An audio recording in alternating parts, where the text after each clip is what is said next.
And so James continues this verse then about the impact of the tongue acting as a fire. He says, it setteth on fire the course of nature, and it is set on fire of hell. We know from Scripture there's such a thing as fire of heaven. We read of this at Pentecost in Acts chapter 2. This was fire sent from heaven. This was fire that was blessed by God.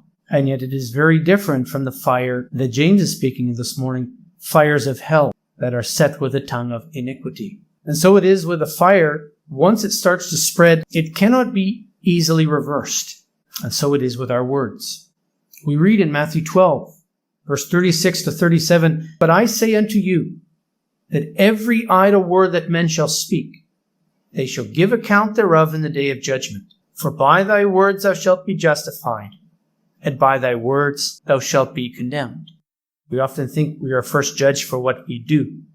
But Matthew agrees with what James says, that our words shall justify us or condemn us. And here we can take reference of Ephesians 4, verse 29. Let no corrupt communication proceed out of your mouth, but that which is good to the use of edifying. Every word that comes out of our mouth that is unwholesome, we will need to give an account before the Lord. Birds that fly freely are very difficult to tame. And snakes, James says, a snake is a very difficult animal if we talk about trying to tame it. And yet what James says is all of these things are easier to tame than it is to tame our own tongue.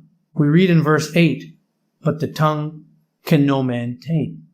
It is unruly, full of deadly poison.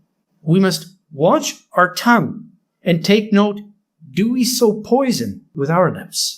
When we say something, what impact does it have on our neighbor?